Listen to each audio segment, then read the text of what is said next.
I truly believe if you're single, you have a greater potential, a bigger opportunity to be happy. Now let's talk about how can we heal from a broken heart. Society, culture, and advertisements have subliminally programmed you to believe that only if you're married and only if you're in a relationship, you're happy. Every time they want to depict a happy person, they will either show a person who's getting married, already married, or in a relationship, when the truth can be a little different as well.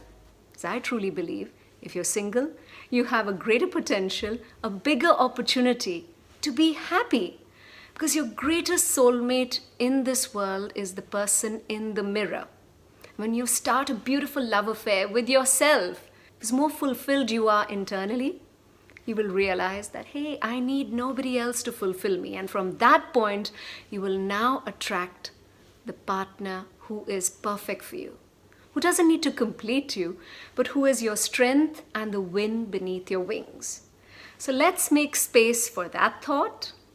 And now let's talk about how can we heal from a broken heart. Now, we've had so many requests from people that how can we heal ourselves from heartbreak and how can we move on, especially when our ex-partner has moved on and perhaps got married as well, and we are left behind. Now, there are many ways how we can heal ourselves, but we're focusing on 3 major points. First, energy flows where focus goes.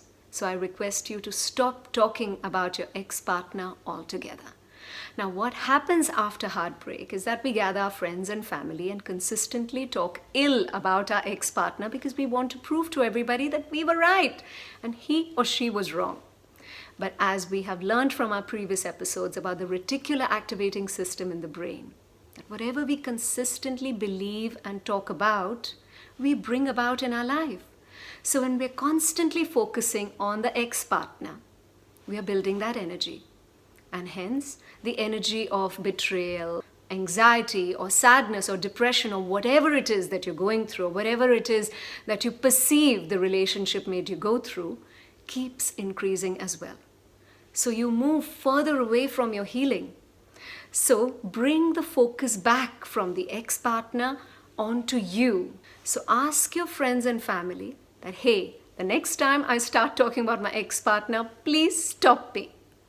And this is also important for the people who perhaps may not talk about the ex-partner, but may consistently think about him or her. So what you need to do is get busy with creative activities. Either sign up for a retreat, or go in for a painting class, or perhaps a writing workshop or a cookery class. Anything that is mindful and brings the focus back to you and your creativity. And let me tell you, each of us is a creative being. Second, date yourself. Now, many people after a heartbreak or perhaps after a divorce immediately jump into another relationship or get married again because they feel this huge vacuum in their life. They feel there's no love.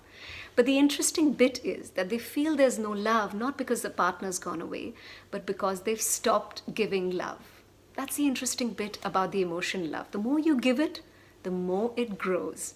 So you can feel loved and you can have a loving relationship with your parents, with your friends, with a creative experience, with yourself, or perhaps go ahead and get yourself a little pet, a beautiful little puppy perhaps.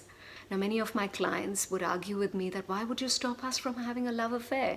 Why would you stop us from getting married so quickly? But that's the reason why they call it the rebound. Now, when we cook a dish and when we've enjoyed it, what do? We truly cleanse the frying pan or the pot. We do something so simple before we start the next dish, right?